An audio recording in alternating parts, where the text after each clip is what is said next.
Hello everyone, Tashidelek. Good morning, good afternoon, and good evening to all of you here. We are truly honored to receive His Eminence Shungpo Gyalton Rinpoche from Palpung Monastic Seat. Rinpoche kindly accepted to teach us on two topics, today with the pure awareness and tomorrow with the 9 stages of shamatha. The teachings are available in Vietnamese, Italian, Spanish, Portuguese, French, and to select the language needed, please go on the right-hand side of your screen and select your language. So there will be a time for question and answer. So you can drop your question in the chat box. And now, on behalf of a Vietnamese student who have requested this teaching, I would like to welcome warmly Rinpoche to turn the wheel of Dharma. Thank you, Rinpoche, for your presence, and many, many thank you. Okay, Tashidele to everybody. And everyone can hear me? Good? Yes, Rinpoche. Okay. Yeah. So, okay. So, I was, as Titila said, I was requested by especially Titila and the Vietnamese group to give a teaching on the two topics. So, as we all, I'm sure, have heard of this particular topic of the pure perception, especially those in the Vajrayana path, practicing the Vajrayana path. And it is also a very complicating and sensitive topic, nowadays. It shouldn't be, it is not, but it's become, unnecessarily complicating and sensitive topic. So when you are asked to talk on these topics, it kind of nowadays makes you think twice, about these. But I think it is very important to talk on these, because it's very important to understand, the meaning of such practice, because it is very profound practice. It is how do you say? If we want to make things complicated, we can make anything complicated. So if we don't practice the necessary path in the right way, and then it becomes, it doesn't serve its purpose. Same like medicine. Medicine is to cure you. It has the ability or the power to cure you. But if you don't take it in the right way, if you don't get the medicine from the right person, then it can be harmful. But because you don't take it in the right way, because you are not instructed in the right way, then if it harms you, doesn't mean that the medicine is not beneficial. The medicine is not right, doesn't mean that. So that is happening. So many of us nowadays, I've heard myself, that many people seem to be saying practices like the pure perception, practices like the Guru Yoga are not genuine practice. They are, practice to use, to be used by the masters or the gurus to take advantage of people and like this and like that. So that is very sad. It is not true. These practices are very profound practice through which great masters of the past have attained very high realization through these practices, because these are very profound practice. So just because it is used in the wrong way, just because it has been taken advantage of it, we cannot say the practice is not a genuine practice or practice is not beneficial. So then that way we are the loser. We lose out of it. So that is why I think it is very important to keep in mind this. So because all past masters have practiced these profound practices, and through these they have developed very high state of realization, and not only that, very swiftly achieved, the siddhi or the mudu, we say, the siddhi, the realization through this. So that is why we are, I thought, pure perception, it would be nice to share some of my thoughts and views with all of you. And I want this to be a very informal kind of a interaction. At the end, we will have question answer, so where you can ask question, and then we try to discuss with each other and try to see, what it is and how, whether it is beneficial and how it is beneficial. And so that way, I think I would like to ask you to keep that in mind. That as I go on talking about this, then I would like you to also have your feedback, and because this is a topic where all of us already know more or less, but have a lot of doubts, have a lot of, there are a lot of, how do you say, gray areas, so we should, I try my best to be of some, how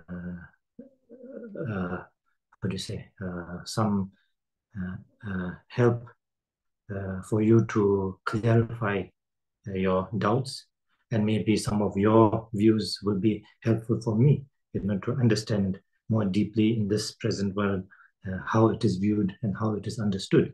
So that will be very helpful for me too. So that way, okay. So now, before we start, and then let us start with the refuge and the bodhicitta. So a short prayer.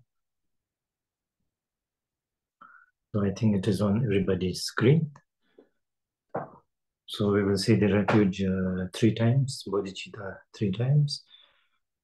Sanji chutan soji chonam da chanju bardo dane jauso ji dage jinzo jibe sonam ji drola penjir sanji drobar sanji chutan soji chonam chanju bardo dane jauso ji dage jinzo jibe sonam ji drola penjir Sanji Barasho, Sanji Chudan, Soji Chonam, Chanjo Bardo, Dane Jasu, Dage Jinso, Jibe Sanam, Dola Benjira, Sanji Barasho. Now the 4 immeasurable thoughts.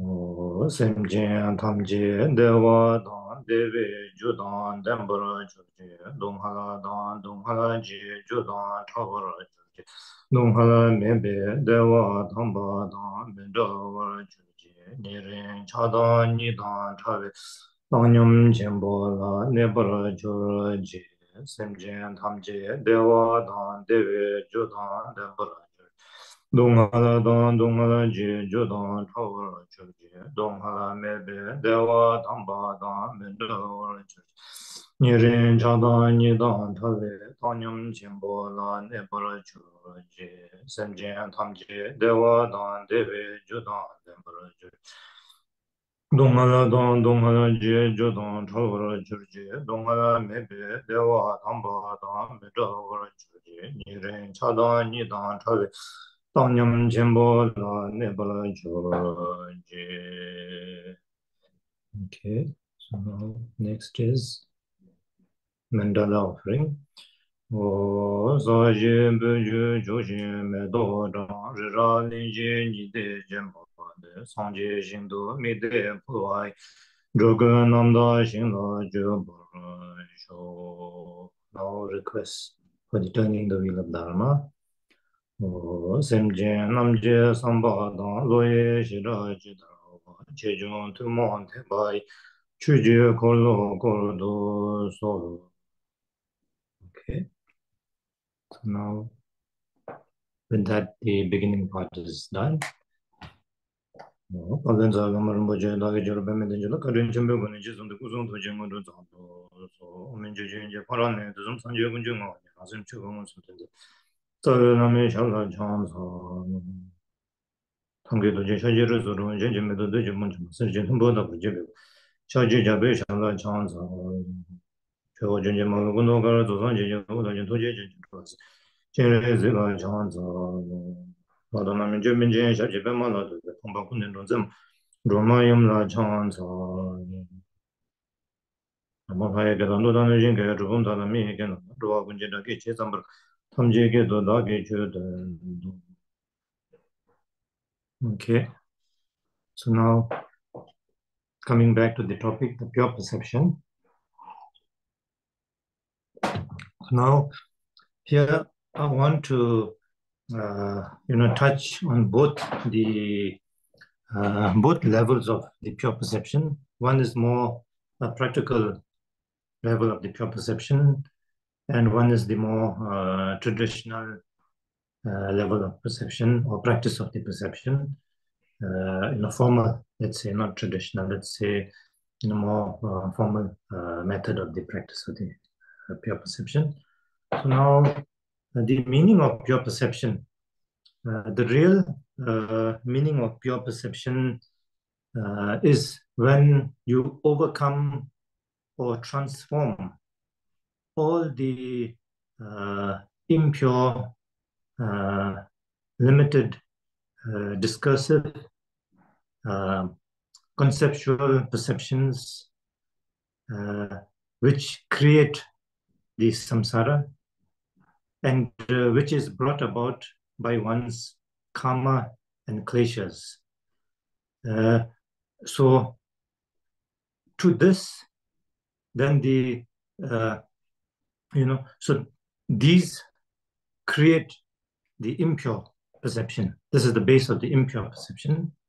And the pure perception is, so to the pure being of the physical body, the surroundings as the pure manifestations of the perfect mandala and the wisdom appearance. So that is the pure perception.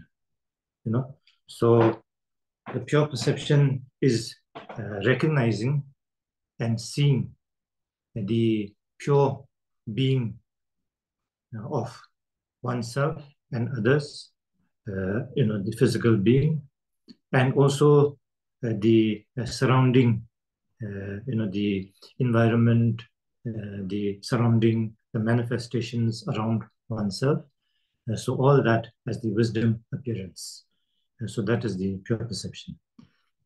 Now, in a more simple and practical terms, at this moment for us, then pure perception practice is that if we can transform, see, and experience the more positive and better aspect of all that we are experiencing, seeing, hearing, feeling, etc., around us, within us, and that is the pure perception. That is the practice of the pure perception. So to put it simple, it is like this. Now all this is possible because the quality of wisdom, the quality of the boundless compassion, awareness, loving kindness, patience, resilience, luminosity, characteristics of the mind, etc. So all these are within us, within each and every one of us, as our innate nature, as a basic nature. We also call it the Buddha nature. So that is our nature. That is the ultimate reality. So because of this, then pure perception practice is a genuine practice. Pure perception practice is not kind of seeing, it is not something that we are imagining or fantasizing or deluding ourselves from the reality. So it is not that kind of a practice. It is the practice of seeing the reality as it is. It is the practice of feeling the reality as it is. It is the practice of being in the reality as it is. It is the practice of experiencing the reality as it is. So that is the practice of the pure perception.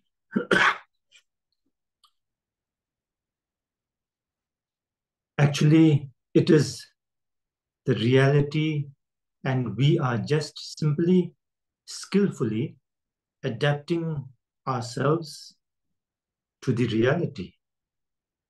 We are gradually removing the, let's say, the blindfold which has been covering our eyes for the past, we say, limitless lifetimes till now.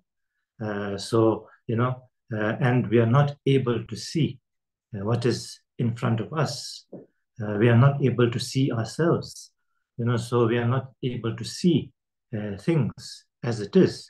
So this blindfold, which has been blinding us, so through this practice, we are simply removing this blindfold.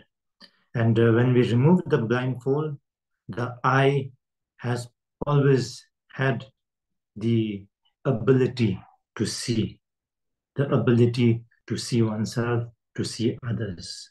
So that is pure perception practice.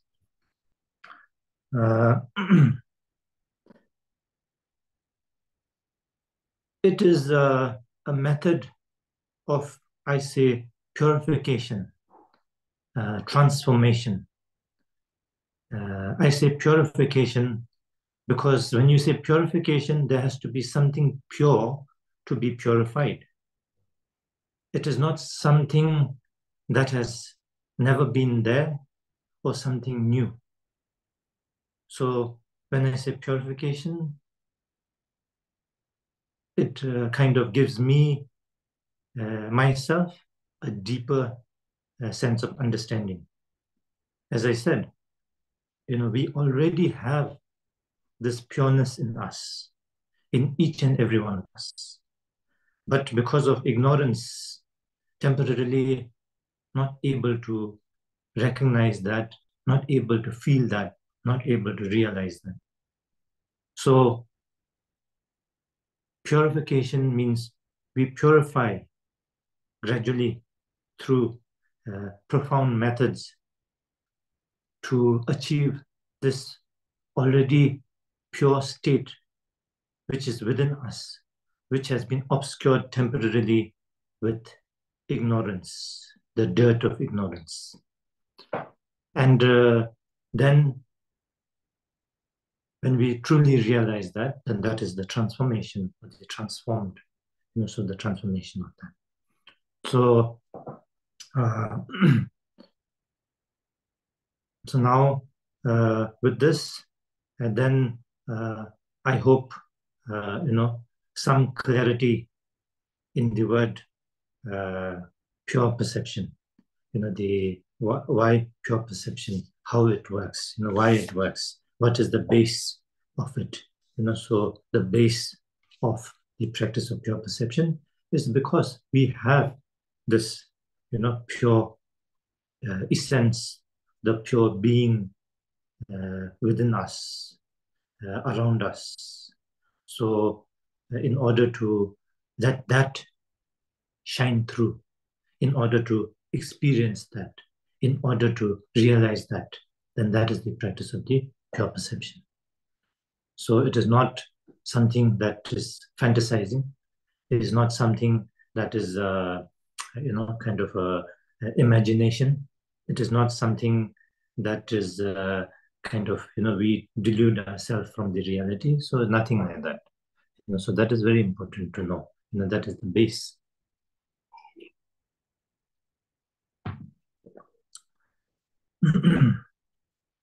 Now, so that way, in reality, or ultimately, we are all perfect at all times, and everything around us is also perfect at all times, ultimately, in reality. Each and every one of us have this perfectness within us, which is neither good nor bad, neither superior nor inferior to each other. It is beyond all that. Because if it is subjected to bad, then there is good. If it's subjected to superior, then there is inferior. So it is still limited. If it's limited, it cannot be limitless potential. But we have this limitless potential, the perfectness within us as our very base or nature. And that is beyond all this extremes of good and bad, extremes of superior and inferior. So all of us in that terms is equal. We are all equal in our nature. We are all perfect, beautiful, in our nature. Whether we are humans, whether we are animals, whether we are some, other beings, we all have this in us. So that way, we are perfectly beyond, relative word equal. So that way.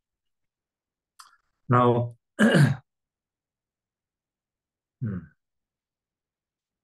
so this perfect innate quality that we have is exactly the same as the nature of all the perfect Buddhas of the past, all the perfect Buddhas of the present, and all the perfect Buddhas in the future. We are the Buddhas of the future, so that way. So if we are able to practice the pure perception, profound methods like these, then we definitely will achieve our goal, or we will become the future Buddha sooner. If not, takes longer time, or may take very, very, very long time. But sooner or later, all of us are Buddhas of the future. So why? Because we have that innate quality or the nature. So that is the Buddha nature. So now, but due to our the obscurations through karma, kleshas, we are unable to recognize and experience this profoundness, the pureness of our very self and the things around us. So as I said, the example of the eye, so the eye always had the ability to see, but when it is blinded with the blindfold, and then it cannot see. But because it cannot see with the blindfold doesn't mean the ability of the eye to see is not there. That is always there. So like that, our nature is Buddha. We are perfect in our nature, but temporarily obscured with our ignorance, the karma, kleshas, etc. So now the method to practice the pure perception.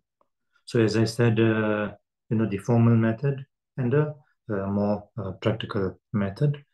So in order to develop the real pure perception, we have to familiarize with the various methods of the practice of the pure perception.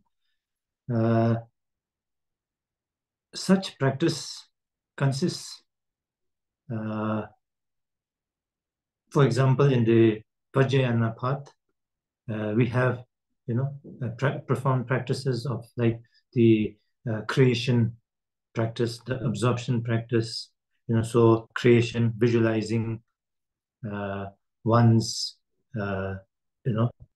physical body, speech, and mind as the perfect three kayas, the physical body as the perfect deity, and then the nirmana kayas, and then the speech as the pure sound of the mantras, also the dharma, so the and the sambhoga kaya, and the perfect, the mind as the dharmakaya, the perfect state of luminosity and emptiness in union, the boundless wisdom, the state of the Mahamudra. So like that, so we practice in this way. We visualize, transform, and rest in it, and practice. So these are various methods of practice of the pure perception. Then the surrounding as the pure mandala, free of all limitations, so and the beings as the perfect Buddhas, the Bodhisattvas, as I already told you, all beings we have, our innate nature is Buddha, so in reality we are Buddha. When we don't recognize that, then we are not able to realize that. When we are not able to realize that, we are not able to be that. So we are obscured from, being that. But that doesn't mean that we are not that. So that is to know that, understanding that, and then practicing that. So seeing all beings, of course, including oneself as the perfect Buddhas, the deities, so like that. Also, seeing all appearance as the perfect deities, all sound as the pure sound of the mantras, and all thoughts as the pure thoughts of the enlightened deities in the state of Mahamudra, which is free from any obscurations or limitations of negativity, as the base of all, as I said, because the base of all is perfect at all times within the sphere of the great Mahamudra. So that is what the word Mahamudra means. Maha means the great, Mudra means the seal. So here the seal is the perfectness. So everything that is within us, around us, is from beginningless time perfect at all times, and that is the seal. It is inseparable to all. That has always been there. It is whether we realize that or not.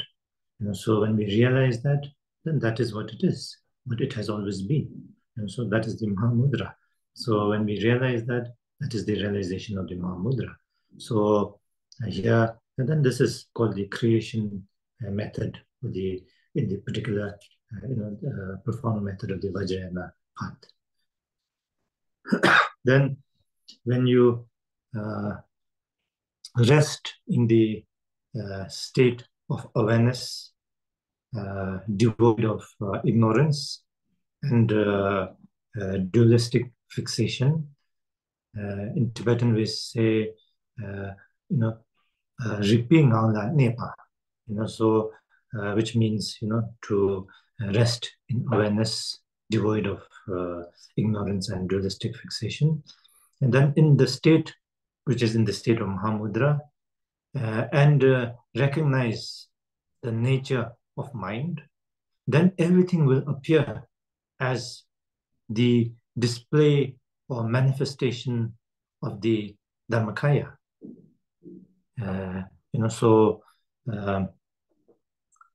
So that is the practice, through the practice of the creation, through the practice of visualization of the deities, the mandalas, the self-visualization, the front visualization. So all that, practices, so are the practice of the pure perception.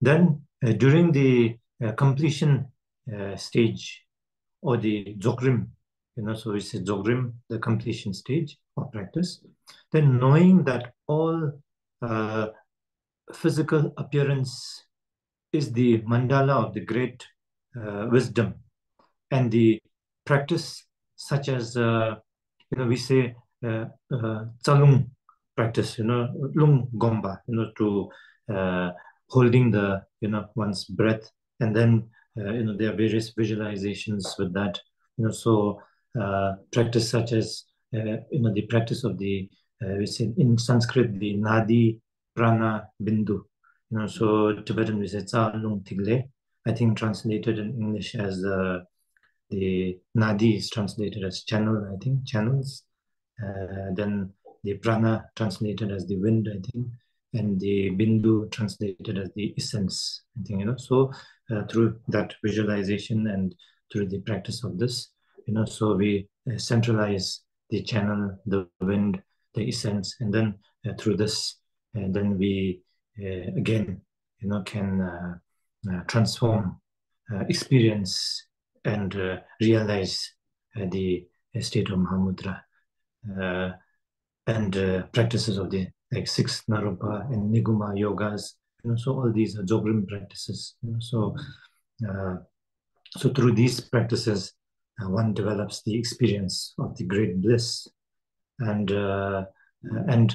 through this, the experience of the great bliss, then gradually one realizes the primordial wisdom, the ultimate realization of the Mahamudra. So like that. So these are the practices of the pure perception practice also. And then there are also other practices such as, as I told you, the Guru Yoga practice, another, complicated, so-called complicated practice in these times, So Guru Yoga practice, which is a very, very profound practice, a very, very sacred practice. So the Guru Yoga practice, where one develops the realization of the perfect, limitless potential of oneself, through the realization and blessings of the Guru's perfect quality and nature. The problem nowadays is we think when we do Guru Yoga practice, Guru needs our devotion. Guru needs our faith. And so we are doing a favor to the Guru, in order to And according to that, then we expect the blessing, if, or some kind of, in return, some kind of, how do you say, uh, gesture, some kind of attitude, some kind of, this kind of thing. Then it becomes more like a business oriented. You're doing business with your guru. I give you something, I get something, right? So it becomes like that. So then it becomes very limited. Not profound at all. So that is why, I said, that the Guru Yoga practice actually is to develop the realization of the perfect, limitless potential of oneself, through recognizing the perfectness of the Guru. So that is the key here. Through Guru Yoga practice, one realizes one's own perfectness, one's own limitless potential. So it is a very skillful method. So if one is able to practice Guru Yoga in the right way, with the right view, with the right intention, with the right understanding, then it is very profound practice. Then it cannot be, it cannot go wrong. One cannot be taken advantage of. One is taken advantage of, and it becomes a wrong practice when one doesn't understand. When one gets into it with the wrong understanding, with the wrong view, with the wrong, then one gets into all kind of problems. So it is very important to understand or have the right view, the right understanding. That is very important. If you have that, then you cannot be, how do you say, you cannot. Well, I could say genuine guru with a genuine Guru Yoga practice, I cannot say will be fooled, but not a genuine master using, Guru Yoga as a method to take advantage of people, then I can say fooled. You can be fooled. But as I told you, Guru Yoga practice is genuine practice. You do the Guru Yoga practice, with a genuine master in the genuine way, then you will definitely benefit greatly out of it. It's like the medicine. You cannot say the medicine is not, good because it was taken wrongly and harmed you, or you got the medicine from somebody who is not qualified to give you medicine, gives you the wrong medicine, and then you are harmed by it, and you cannot say all medicines don't work. So it doesn't make sense. But nowadays it's becoming like that, right? So like that. And also certain medicines are beneficial to you, certain medicines are beneficial to some other people. So you cannot say, because some medicine not beneficial to you, you cannot say that it is not medicine, because it can be beneficial to others. So that way, we must, whatever we say, we must say with a, clear mind, with mindfulness. We cannot just, how do you say, nullify the benefits of, such with just our emotional, experience. And because otherwise it becomes there's lots of misunderstanding, misconception of all these very profound practice nowadays. So that is very important. So like in the many teachings, it says, before receiving teachings or going under the, taking somebody as a teacher, you examine. You have the freedom to examine. We are humans, we have intelligence, so we use our intelligence, we examine, we take our time, no need to just blindly follow anybody or anything like that. And then when we follow, so we are, we have intelligence, so we should be mindful of things.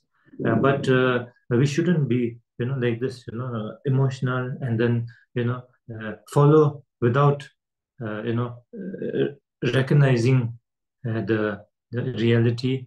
And then when that doesn't turn out to be as it should be, then we kind of say everybody, tag that to everybody, so that is, I think, and then it harms many, because many are benefited out of the genuine teachings, the genuine Dharma, the genuine teachers, many are benefited out of that. So one becomes like an obstacle to others' growth, so that is also not right.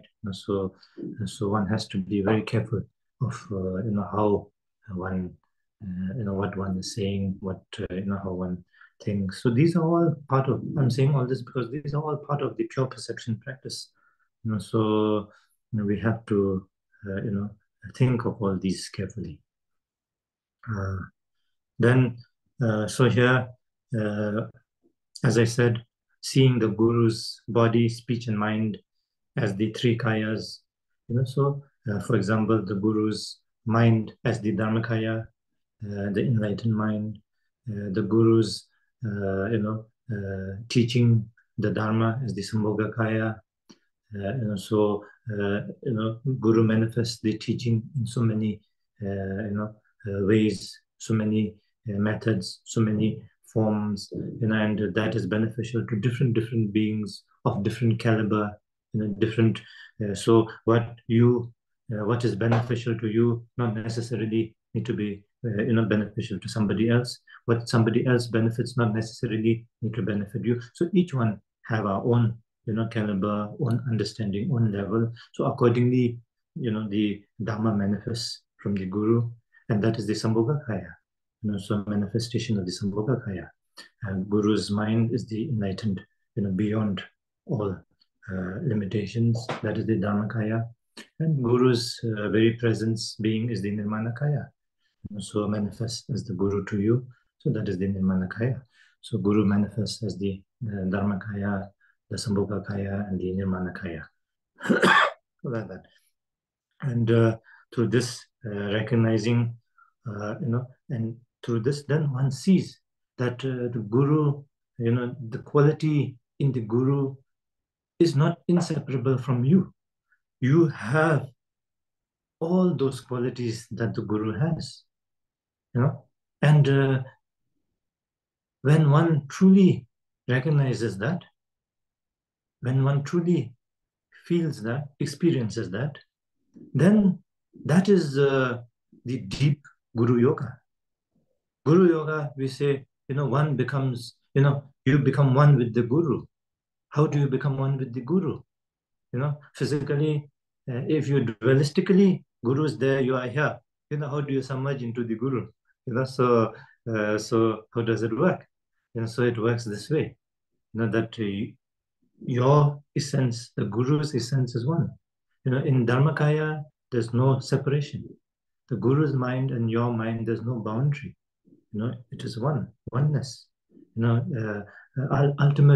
Ultimately, it is beyond, as I said, limitations of, the extremes of you and me. So when you recognize that, or when you realize that, then the Guru and you become one. That is how you become one with the Guru. And that is the Guru Yoga practice. And through that, you receive the blessings. So that is the Guru Yoga practice. And for these kind of practice, then the blessing, we say, especially in our lineage, we stress a lot on the blessings of the Gurus, the Buddhas. So blessing is very important because the blessing makes things happen. And blessing is possible through devotion. Now, again, devotion is a very complicated word also. Maybe because in English is not the exact word, but I'm not sure. In Tibetan, we say mugu. Muba and kupa. Mugu is the Tibetan word. In English, I don't know. But with my limited English,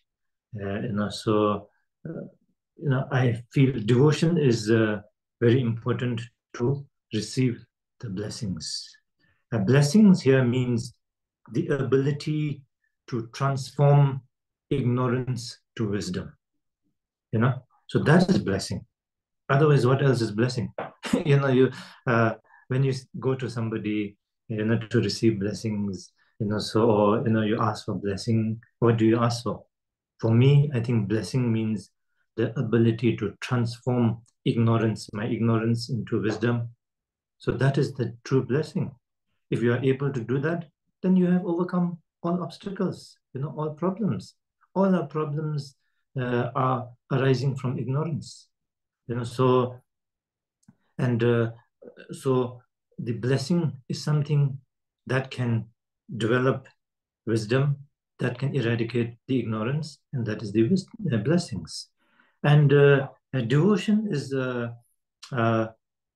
unconditional confidence in the Buddha nature, or our, our ultimate potential, the ultimate potential of the mind, or our nature, let's say the Buddha nature, our ability, the limitless potential.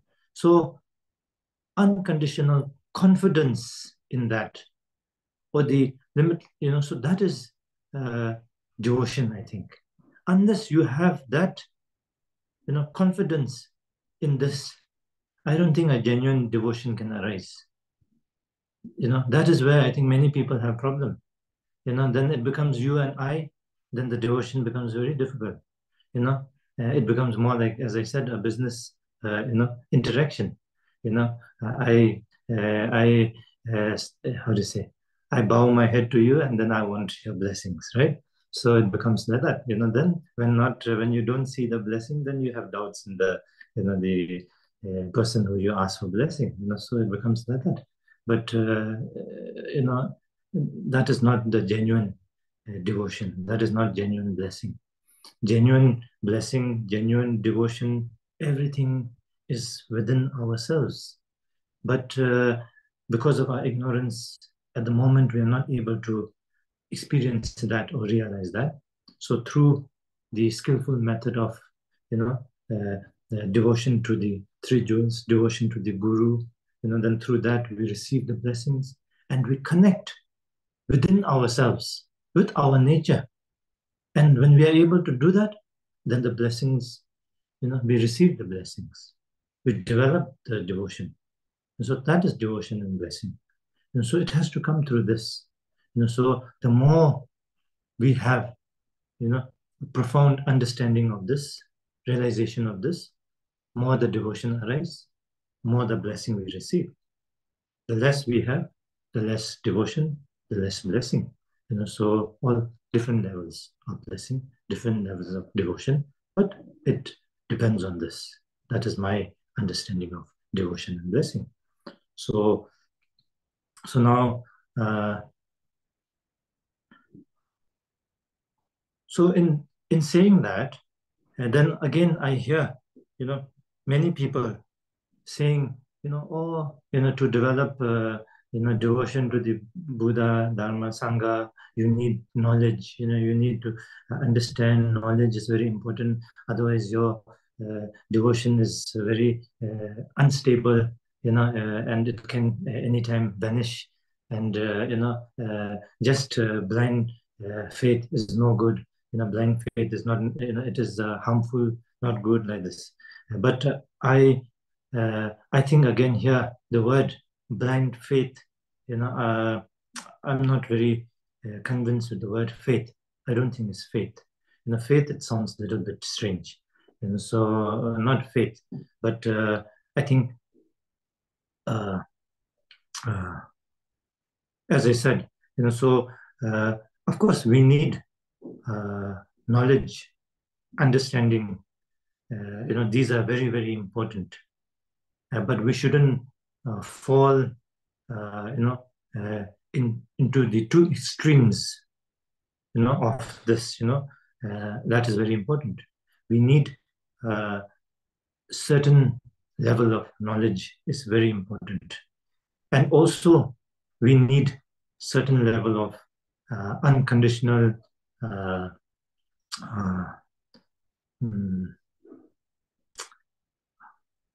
confidence, unconditional faith, but faith is not the right word here. So unconditional confidence, so that is very important.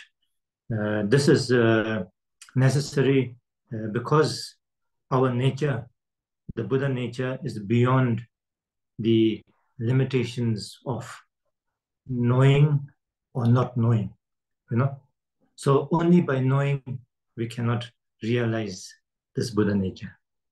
Only by not knowing, of course, we cannot recognize this Buddha nature.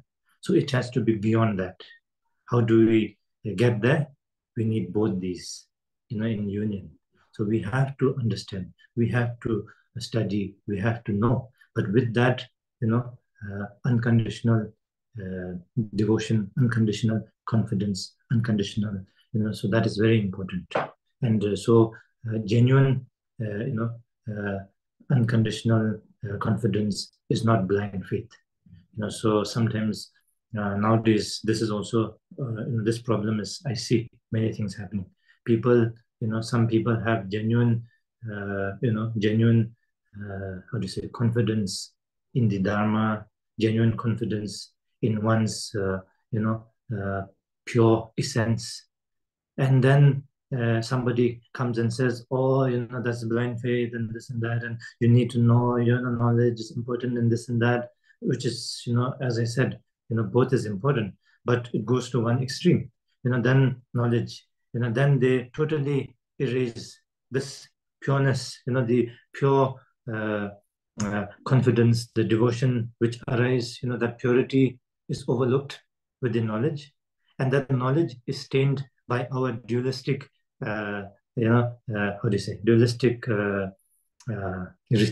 reasoning, and then and then we have our own concepts, we have our own understanding, and we mix with that, and then we contaminate that also, and then we are neither here nor there, then we lose our ground grasping, and after some time you are confused, then that happens. I've seen a lot of this happening nowadays, so that is why, we have to understand these things, so both are very important, both these knowledge, understanding, learning, very important, but with that, the genuine, unconditional, pure, the devotion, the faith, the feeling, so these are also very important, so you cannot just erase them by saying it is blind faith, so yeah.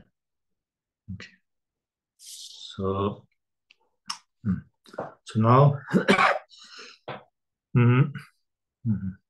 then so that way, so now if we understand these, then Guru Yoga practice is a very profound practice. It is not just skillful method to how do you say, to take advantage of people. No, not like that. As we saw, everything is connected within oneself. So if we understand these, then it is very profound practices. Now, a more simple and practical way of practicing the pure perception, for us in our day-to-day life.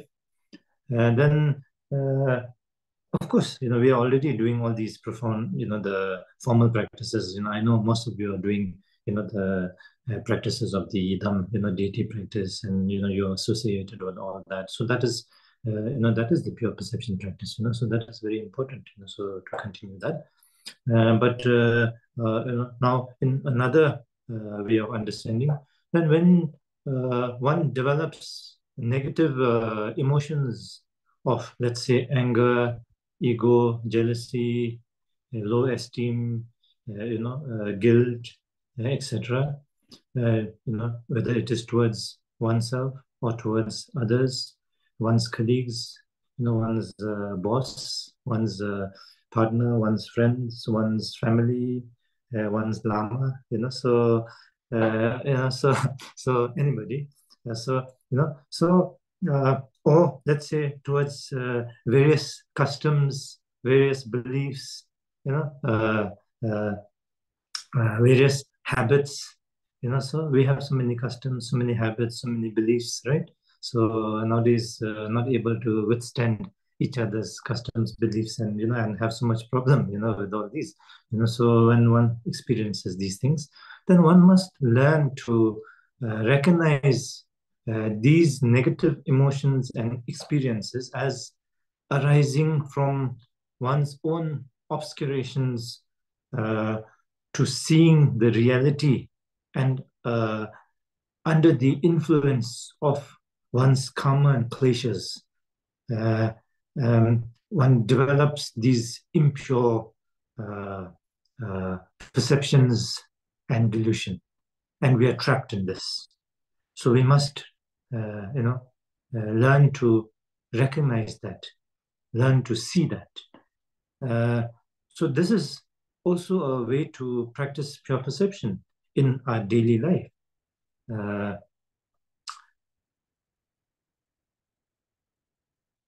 Because in reality, all the impure perceptions are the creation of the mind, one's mind, a mind which is obscured by ignorance. So one, through ignorance, then one misconceives the reality of things as it is, and we magnify the situation to a totally different dimension and level, and then experience lots of sufferings by oneself, done by, created by oneself, and bring sufferings to those around us also. So I think this is very practical and very important and beneficial, helpful, to adapt these methods of seeing things, pure perception in one's day-to-day life. For example, when you have some kind of arguments, misunderstanding, with a friend or with somebody else, then, instead of normally what do we do? We try to protect our stand and then argue, right? And then and then we magnify the situation. We see nothing but our point of view. So that is what happens, and then we are upset. If we are if we are not able to prove our stand, then we are very upset. Then if we are able to, then we are very proud, and that's ego. Then again, then the more the ego, the more easier to get hurt next time. So I say ego is like like the, I say always, it is like a target shooting practice. Target. So more ego means the target is bigger. So you will get shot all the time. Your ego gets very easily hurt. So when your ego is hurt, then you are more upset, more unhappy all the time. So like that. So the more ego means, you are building your target. You're creating the target bigger. So like that. So instead of doing all that, then here, if we learn to practice the pure perception and learn to see, that to seeing, or seeing that what I'm seeing or feeling is my own one perception. It's my only my angle. It is my perception, and not necessarily the reality of the situation, not necessarily the reality of what it is. So if we are able to recognize that, if we are able to bring in that angle of perspective, then it is like it is like there is a a fire, and you pour water over the fire, and the fire is extinguished.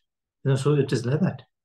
So we are able to extinguish this great rage in us, which creates so much confusion. So just to know that everything is your perception is the key to a lot of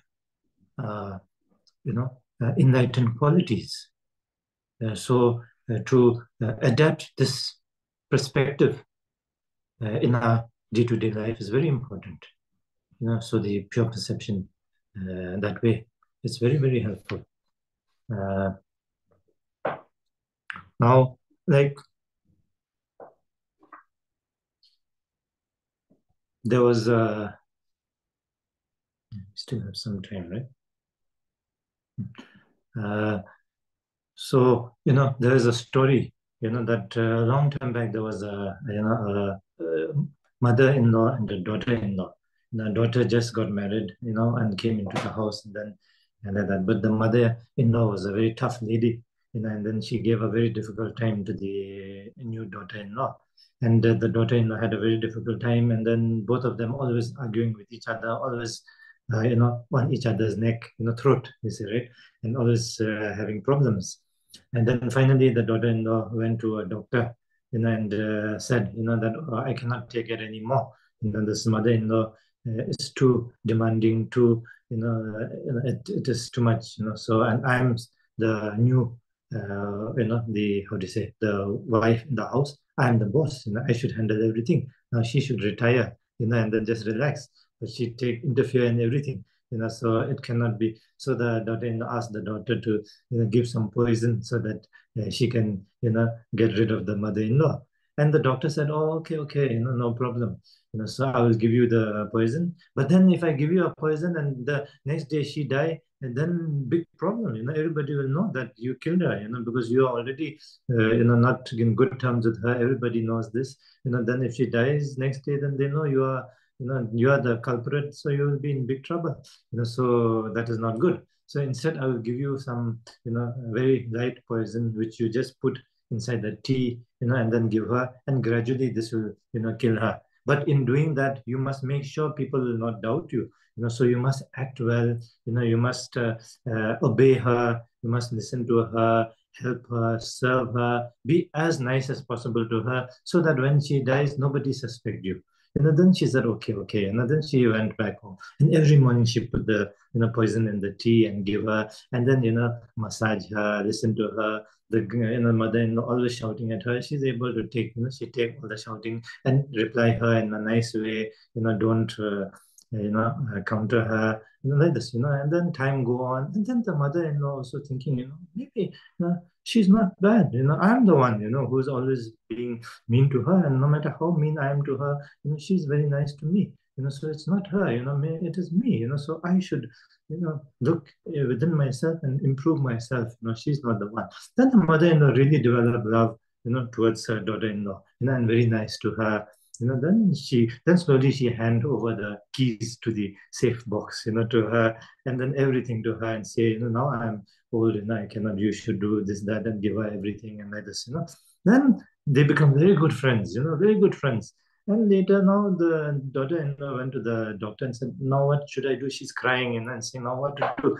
I made such a big mistake, and it wasn't me. Yeah, it wasn't my mother-in-law who was bad, it is me who was not good, who was always a problem for her. And then, that was a reaction to me, but it was me, the culprit. But when I changed, she's not a bad person, she's such a nice person. But now what to do? I already, now she will die anytime and like this." So the doctor said, "Don't worry, I never gave you any poison. I gave you, in fact, some, how do you say, immunity, booster medicine, to help your mother-in-law.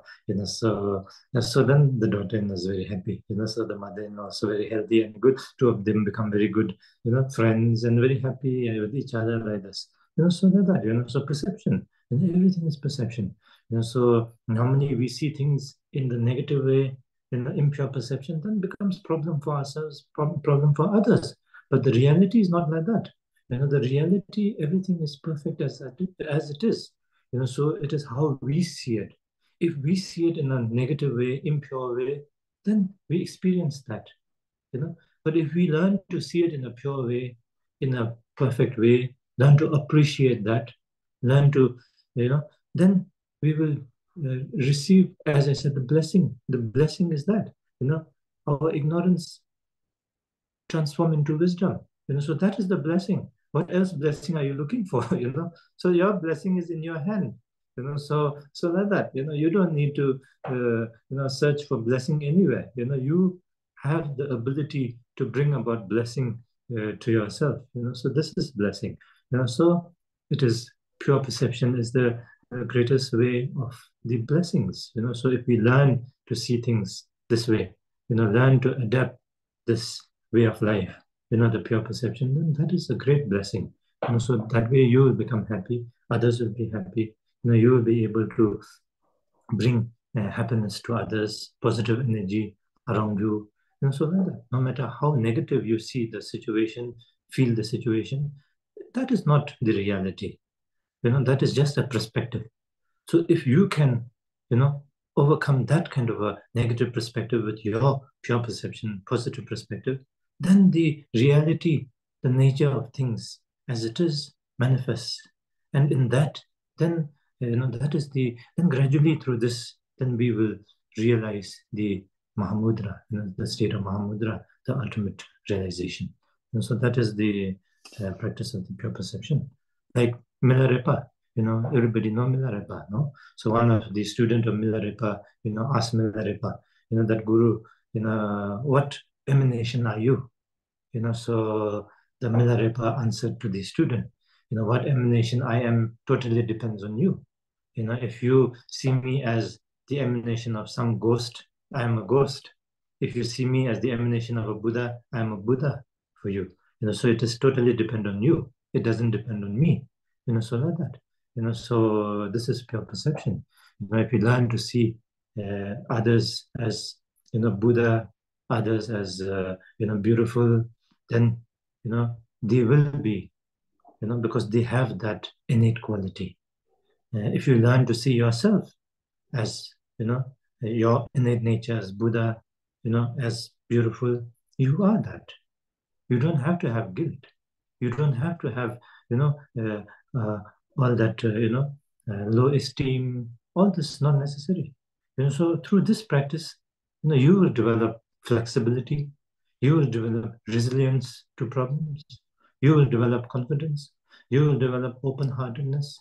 You will develop patience. You will develop, all these strength. So all that will arise because that is your innate quality. That is the reality. That is who you are. So that will shine through this practice of the pure perception. So pure perception is very important. So of course there are many examples, many stories, but as we say, there are some questions already come, so we have to spend some time on question also.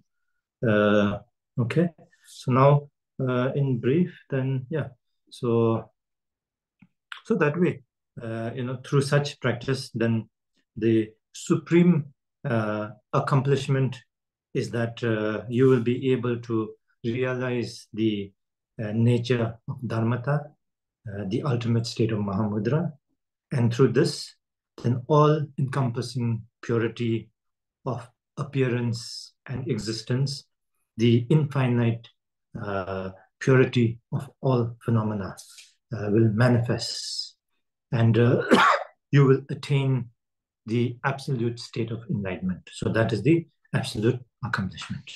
Then next level of accomplishment is that you will develop a clear and stable mind and will always be accompanied with the right views and guarded from the wrong views.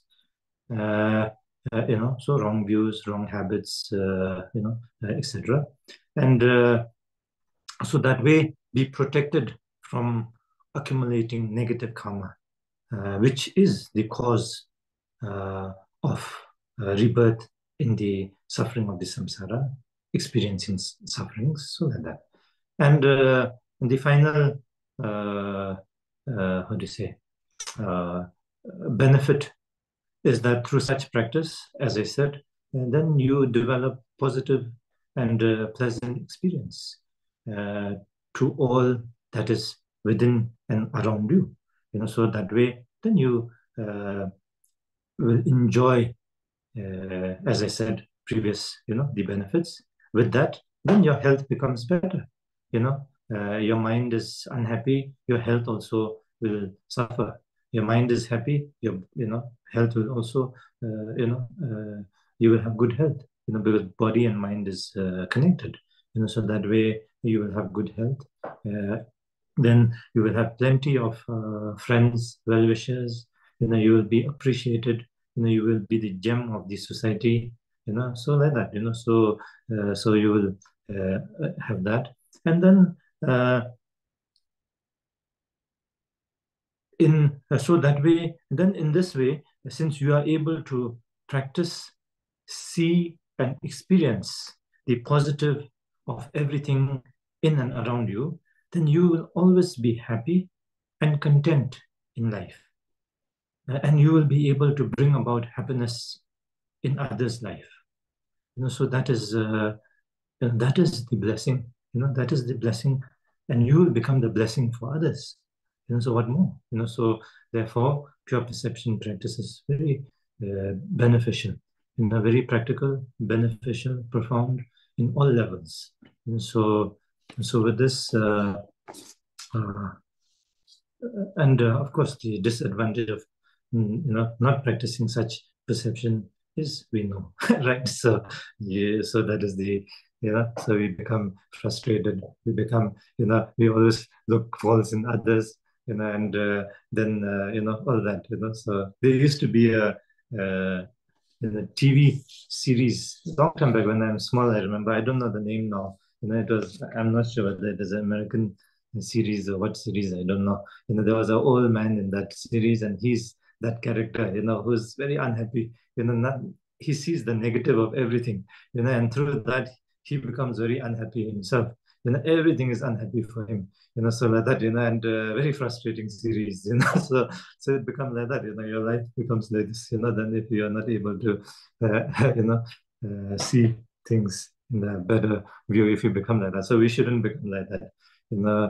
In general, everybody should learn to, practice pure perception. In particular, we are practitioners. So we call ourselves Buddhists.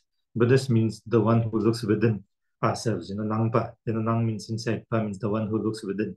That is Buddhist. Buddhists don't blame everybody outside there. So we look inside for solution. We look inside for the cause, and the creator also. What creates all the problems outside there is also within us. The solution to all that is also within us. So that is Buddhist. The one who looks within. So as a Buddhist, then definitely we must adapt these to our to our day-to-day life. So okay. So with that, then I think enough. Now there are some question answer. So the first question, it says how to practice Guru Yoga correctly. So I think I already spoke on that a little bit. So the main Guru Yoga is very much first about the unconditional devotion, and the blessings and all that. So I already spoke, I already told you some understandings of this. So of course it is much more than that, but that is the base of it. So keeping that in mind, and then you do the Guru Yoga practice. So that is very important. I think when that is not clear, then people have problems. People don't understand Guru Yoga practice. And so people think Guru Yoga practice means Guru is like somebody who's right up there, superior to oneself, and one is really inferior, and is different from somebody. It's more like a like some external creator, who is dependent on your growth, and who's dependent on your well-being and all that. So definitely not like that. So it's not like that. So that is we don't believe this. Yeah. So for us, we understanding the Buddha nature and the Buddha nature of Guru and oneself is same. Not only that, the Buddha nature of the Buddha and the nature of the Buddha, the Guru, and oneself is one. So that way, then everybody is oneness. So through that, when we realize that, then that is the genuine Guru Yoga. So that is how we should practice the Guru Yoga. Okay, so that is the first question. Then the next is Okay. How can I recognize my deity? Okay, so this is a quite common question I get all the time. I say, that all deity, if we practice one deity, then it is same as practicing all deity, because the deities, enlightened deities, are enlightened being, and for an enlightened being, it is beyond one or separate. But of course, manifest in different forms, to benefit, to how to say, for the activity of the enlightened beings. So they manifest in different form, but in essence, it is the same. So if we really don't know, which is the right deity for you, I say normally we have some kind of sometimes we have some kind of inclination towards a certain deity. We feel some kind of connection, some kind of joy in practice of that, or some kind of wanting to practice a particular deity. Then you take that as your deity and practice that. If one doesn't have that, then whichever deity just take that, and do that, deity practice sincerely. And by doing that, then that is your deity. That will become your deity. We say in Tibetan, dup, we say dup means to, how do you say, uh, uh, mm, to, through familiarizing again and again and again, then we become that, So any deity you take and you practice that, familiarize with that again and again and again, and you will become that, So that will become your deity. That will be you. So like that, so familiarizing is the most important. And many people are waiting, they are already 20 years, 30 years in the Dharma, still waiting for the right deity. So not able to familiarize with any deity, waiting for the right deity, waiting for some signs, waiting for some kind of, and that way, and all the time is wasted, lost, you're lost. So instead of that, just take a deity and practice that. Through that, what happens? Then you are, connected with that, and you familiarize with that. So that is important. So just take one and do it. If you have a special inclination, then why not? So you do that. So that is important. Okay. So now the next is.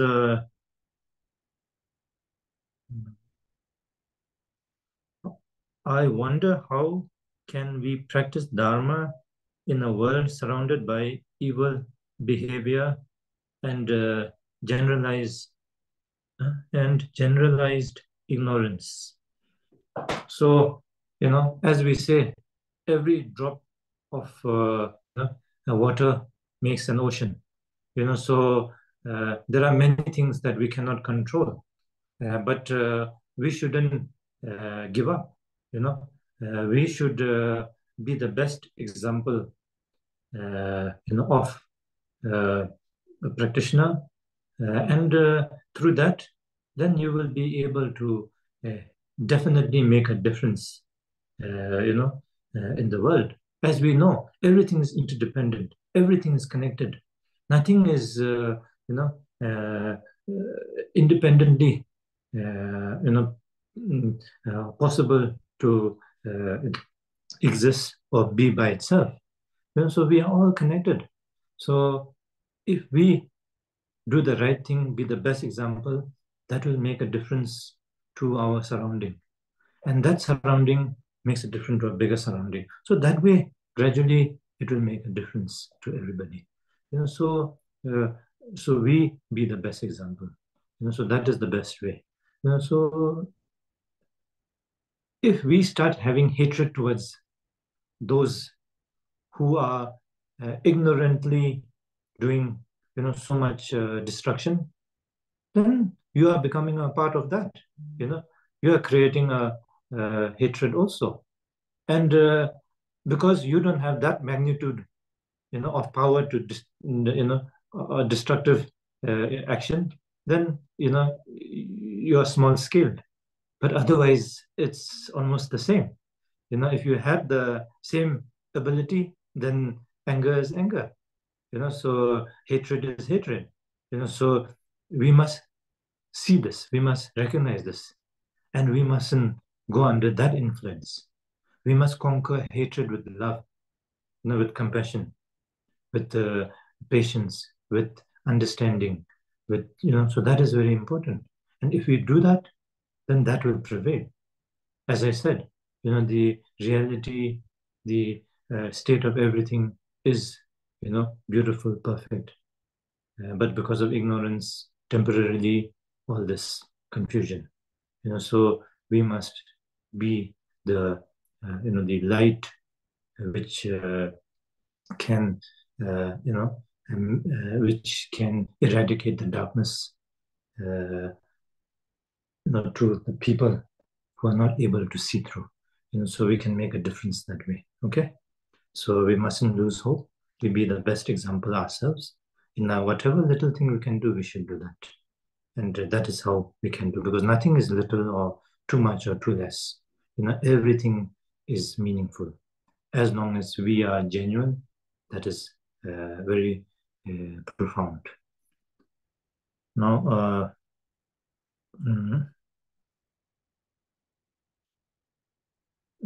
it says, how can I have a pure view of someone who always create obstacles and enemies for me?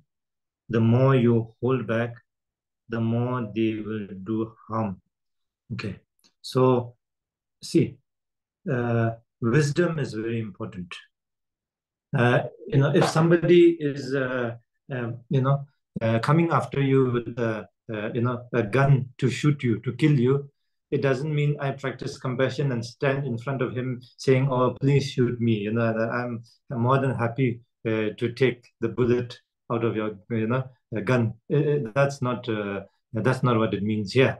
That's ignorance also.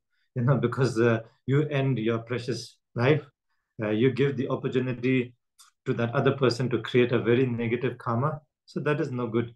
So that is not genuine love. That is not compassion. So we must run away. We must hide wherever possible.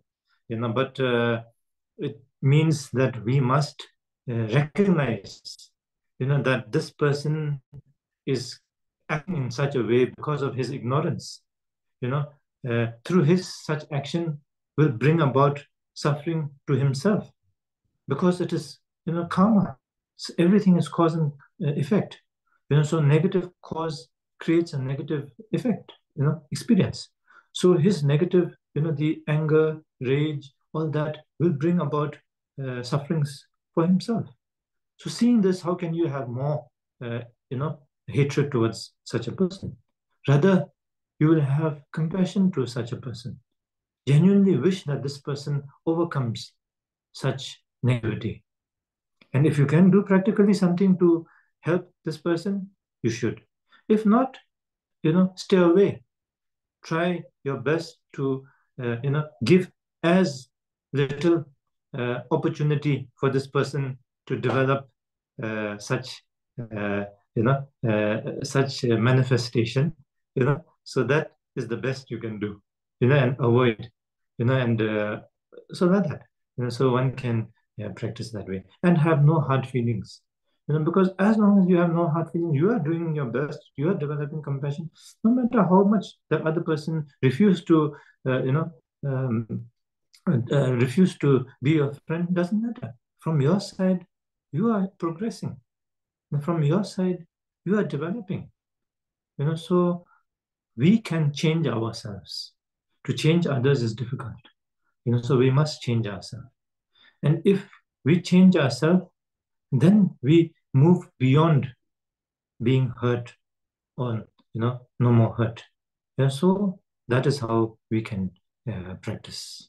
And that is how we should practice. Okay. Now, okay. So now, what advice do you give us to benefit people who are in the myths of wars. What practice should we do? Yeah. So again, same here. So of course, it is difficult. So if you have the ability to change the situation, then of course. But for people like us, who cannot practically change the scenario there, we can do little thing in our own ability, as I told previously, and that way change gradually, because everything is connected, everything is interdependent. So we definitely can make a difference that way, and we can pray for them. Uh, we can dedicate our merit for them. Merit is very important. Merit is definitely there. Some people don't believe in merit, but merit means what? In order to you know achieve something, you need the right cause and conditions to achieve that. So creating the right cause and condition, that is the merit. In order to achieve happiness, in order to achieve the right result, creating the right cause and condition, that is the merit. So whatever we are doing in our practice, developing pure perception, compassion, all this, that is the merit. And we dedicate that merit to all out there, who are suffering so much and who are creating the sufferings. They need merit. You shouldn't overlook them, because they, through their ignorance, creating so much sufferings for so many, beings. And all that doesn't go, into the thin air. It has, everything has a cause and effect. So they will also, experience that. And they are also, beings who wish to be happy, who wish to be free from suffering, but because of ignorance, act in such harmful way. So we mustn't separate. They are they need our merit, so that wisdom can manifest in them, and see what is right and what is wrong. So we must think of them. We must keep them in our prayers, in our, and this way, then we dedicate our merit for those suffering, for those creating the suffering, and all that. Okay. So I'm continuously getting questions, though the time is over. So I'm not sure. Should I go on? Okay.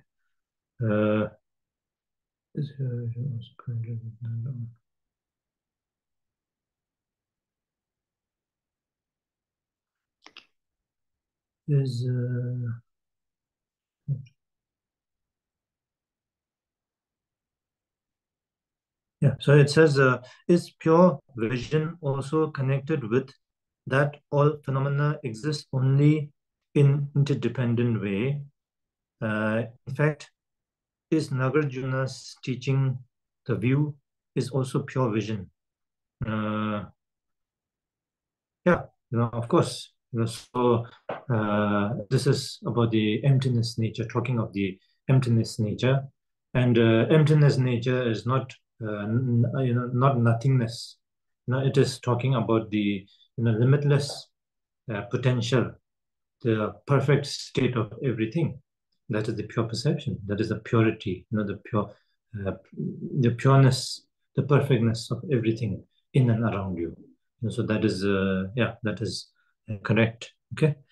And there is a story where, next question is, there is a story where even Buddha and Mangalayana still suffered because of past karma.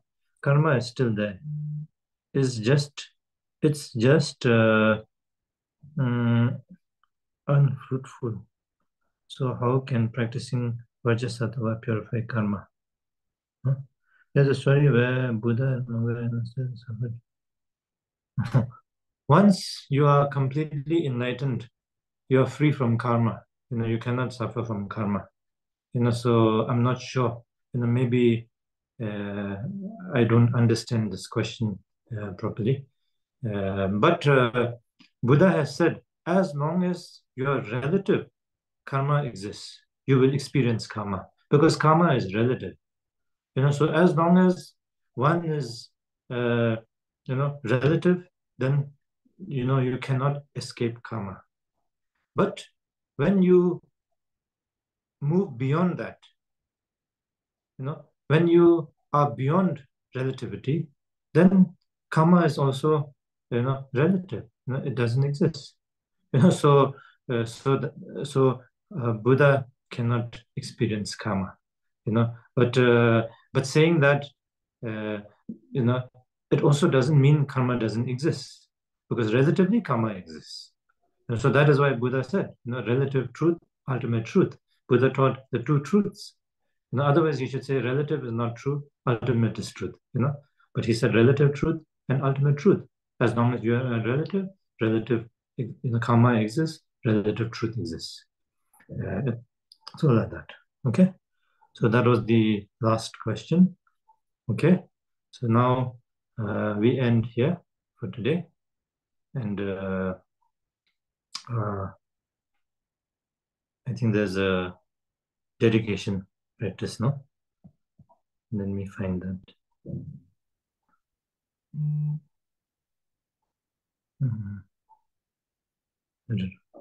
Okay. Eyes are not good. Okay. 선남대 탐지 지바니 톱니 예베 다남 팜제 제가 나지 발업 투바이 세베 촐레 로안 로라쇼 진나 대와 소소모 펜데 남가 차버르쇼 동나 동할 다게 콜와 동할 제 잔소 동버르쇼 benzer sato samaya manubadaya benzer sato tinova titan dido membo sudo kaya membo subo chaya membo anurato membo sarvasiti metaya sarvagama suzame tsirdam shriya kuruhum haha haha ho bhagavan sarva tathagan benzer maame menza benzer bhava maha samaya sado okay. Okay. Yeah.